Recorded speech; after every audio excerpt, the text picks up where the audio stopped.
بسم اللہ الرحمن الرحیم نحمدہ و نصلی علی رسولہ الکریم اما بعد۔ احباب گرامی، ہمارا یہ تربیت اولاد کورس کا آج 25واں سبق ہے۔ اس کل کے ہم نے سبق میں چند باتیں پڑھی تھیں کہ جب بچہ 7 سال کا ہو جائے تو اسے کچھ آداب سکھائیے۔ ان میں سے 2 یا 3 ادب ہم نے کل پڑھے تھے، تو اسی 7 سال سے اوپر والے بچے کو چند باتیں اور سکھانی ہیں۔ آج ہم اسی کے متعلق سبق پڑھیں گے۔ سب سے پہلے نمبر پر آپ اپنے بچوں کو معذرت کہنا سکھائیے۔ یعنی جب بہن بھائیوں میں آپس میں لڑائی ہو جائے تو اس میں معذرت سکھائیے۔ ایک شخص ایک بچہ دوسرے بچے سے معذرت کر لے۔ کھیل کے دوران ساتھی کو دھکا لگ جاتا ہے تو دھکا لگنے پر معذرت سکھائیے۔ دوسرے بچوں کی چیزوں کے نقصان ہو گیا اس کے ہاتھوں تو اس کو چاہیے کہ اس پر سے معذرت کر لی جائے۔ جیسے سکول میں آپس میں جب کلاس فیلوں کو ایک دوسرے سے تکلیف پہنچتی ہے، اگر اس کے ہاتھ سے، زبان سے، ہاتھ سے، قول و فعل سے کوئی تکلیف پہنچی ہے تو اس پر اپنے بچوں کو معذرت سکھائیے، تاکہ جب بڑے اپنی غلطیوں پر بچوں سے معذرت کریں گے تاکہ بچے بھی معذرت کرنے سے نہ ہچکچائیں۔ اور معذرت کرنا یہ کوئی بری بات نہیں ہے، بلکہ معذرت سے دوسروں کے دل جیت لیے جاتے ہیں۔ اور انسان جب عاجزی اختیار کرتا ہے تو اللہ رب العزت اس کو مزید عزت دیتا ہے۔ میں یہاں آپ کو ایک واقعہ سناتا ہوں۔ میں ایک دفعہ ریاض ایئرپورٹ سے، سعودی عرب کا غالباً دارالخلافہ ہے ریاض ایئرپورٹ سے میں جدہ کی طرف بیٹھا۔ میرے ساتھ ہی ایک عورت بیٹھی اور اس کے ساتھ اس کا ایک چھوٹا بچہ تھا، اور پھر فلائٹ جو ہی چلی تو اس کے کچھ دیر بعد ٹیبل لگا دی گئی اور اس پر کھانا پیش کیا گیا۔ جب کھانا پیش کیا گیا تو اس کھانے پر بچے کے سامنے بھی انہوں نے کھانا رکھا اور والدہ اپنے بچے کو کھانا کھلا رہی ہے۔ میں بھی اپنے کھانے میں مصروف ہو گیا۔ والدہ ایک لقمہ اپنے بچے کے منہ میں ڈالتی تو بچہ آگے سے کہتا ہے تھینکس مما، پھر دوسری دفعہ تھینکس مما، تیسری دفعہ تھینکس مما۔ پہلے تو 1-2 دفعہ میں نے توجہ نہیں دی، پھر میرے کان ان کی طرف ہو گئے کہ خیریت یہ بچہ بار بار یہ کیسے الفاظ ہیں کہ بار بار کہتا ہے تھینکس مما، شکریہ مما، شکریہ مما، شکریہ مما۔ اور پھر 1-2 دفعہ اس نے جزاک اللہ کے الفاظ بھی کہے ہیں۔ تو اس کھانے کے دوران کے عمل میں تقریباً 32 مرتبہ اس نے اپنی والدہ کے سامنے یہ الفاظ کہے ہیں۔ میں بہت بڑا متاثر ہوا اور بہت اچھا لگا کہ دیکھیں ایک بچہ جب اپنی والدہ سے یہ کام کروا رہا ہے، اس پر خوشی کا اظہار کر رہا ہے اور شکریہ ادا کر رہا ہے، تو اس کی عادت دوسرے سے بھی بنے گی کہ جب دوسرے کے ساتھ کام کاج میں اور دوسرے کے ساتھ جب تعلقات ہوں گے، احسانات ہوں گے، تو اس میں بھی تو بطریق اولیٰ یہ کام کرے گا۔ تو اس لیے آپ کو بھی چاہیے کہ آپ اپنے بچوں کو اس قسم کے الفاظ سکھائیے، شکریہ کے الفاظ سکھائیں، معذرت کے الفاظ سکھائیں، مہربانی کے الفاظ اپنے بچوں کو سکھائیں۔ مثلا مہربانی اپنے بچوں کو سکھائیں، برائے مہربانی راستہ دے دیجئے، برائے مہربانی پانی پلا دیجئے، برائے مہربانی میری مدد کر دیجئے، برائے مہربانی آپ تشریف لے آئیے۔ اس طریقے سے باادب الفاظ اپنے بچوں کو سکھائیں۔ کیوں؟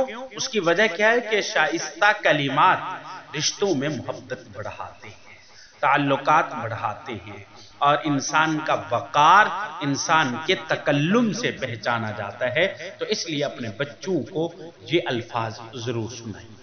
اور اس کے بعد لیکن ایک بات اس میں یہ ذہن رکھیں کہ جب تک آپ اپنے بچے کے ساتھ یہ الفاظ بولیں گے تو پھر بچے کی عادت پڑے گی۔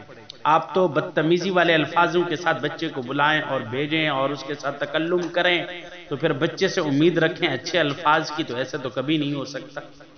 اور اس کے بعد بچوں کو بات سننے اور کہنا ماننے والا بنائیے۔ بچوں کو بات سننے اور بتائیں کہ بیٹا جب آپ سے کوئی بات کرے تو اس کی بات کو توجہ سے سنیں، اور کہنا مانا کریں۔ جب آپ کو بڑا کوئی کام بھیجے، کہے کہ جاؤ میرے لیے پانی لے آؤ یا یہ چیز فلاں کو دے کر آؤ، تو اس کا کام کرنے میں کوئی حرج نہیں ہے۔ نرم اور پیار بھرا لہجہ اختیار کیجیے، سادہ اور مختلف جملے استعمال کیجیے، اور بچوں سے جو وعدے آپ کرتے ہیں والدین، کوشش کریں ان وعدوں کو پورا کیجیے، کیونکہ اس سے بچوں کے اندر وعدہ پورے کرنے کی عادت بنے گی۔ بچے اگر بات نہ مانیں ان کے پیچھے پڑنے سے گریز کیجیے۔ اس طرح جب بچہ ضدی بن جاتا ہے، ہاں اپنی بات منوانے کے لیے بچے کے بہتر موڈ کا آپ انتظار کیجیے۔ تو اور اسی کے ساتھ اگلا جو میں اگلی بات آپ لوگوں کو بتانے والا ہوں وہ یہ کہ عزت نفس اور خود اعتمادی میں اضافہ کیسے کیا جائے۔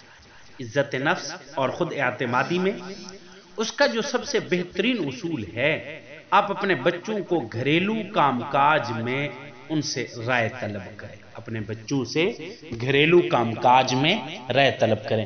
مثلا کھانا وغیرہ پکانا ہے تو اس میں ان کا انتخاب کرتے وقت بچوں سے پوچھا جائے، اور بازار سے سودا سلف کی خریداری کرنی ہے تو اس میں بھی بچوں سے رائے طلب کی جائے۔ مثلا سیر و تفریح کا اگر کوئی منصوبہ بنانا ہے تو اس میں بھی آپ اپنے بچوں سے رائے طلب کی جائے، اور اگر آپ اپنی لائبریری کے لیے کوئی کتب خریدنا چاہتے ہیں تو اس کے لیے بھی آپ اپنے بچوں سے رائے لیں کہ بیٹا کس موضوع پر کون سی کتابیں لینی چاہیے، یا یہ کہ پہلے کتابوں کے نام کی اور موضوعات کی ایک لسٹ اپنے بچے کے سامنے رکھ دیں، اور پھر اس کو اختیار دیں بیٹا اس میں سے کون کون سی کتاب ہونی چاہیے، یا کہا جائے کہ آپ ریسرچ کر کے مجھے بتائیے کون سی کتابیں چاہیے، میں آپ کے لیے وہ کتابیں لے آؤں گا۔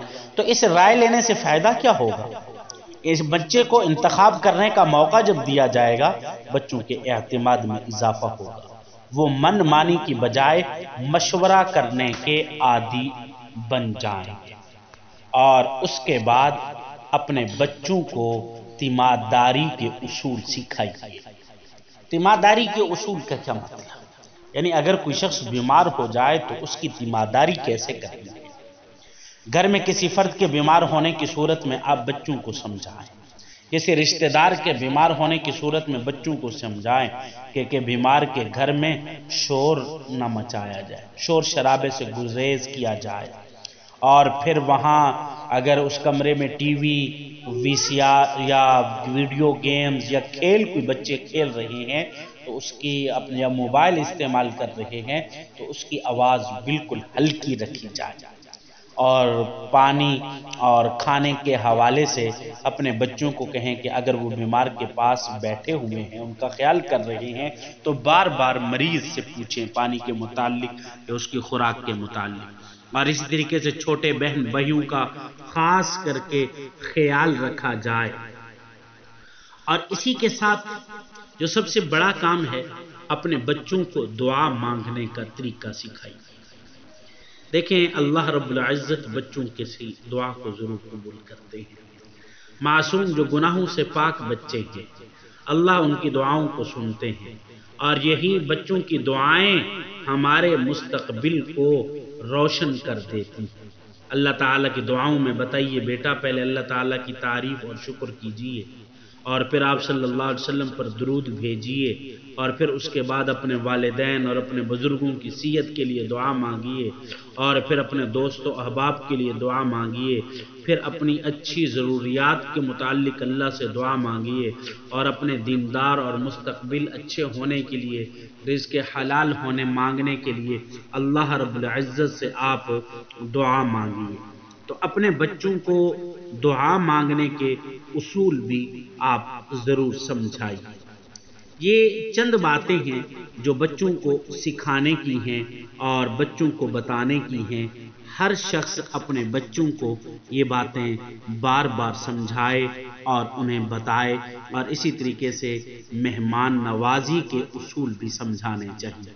بیٹا جب مہمان آئیں تو سب گھروں میں آ کر مہمانوں کو سلام کرنا ہے، ادب کے طریقے سے مہمانوں کو سلام کرنا ہے۔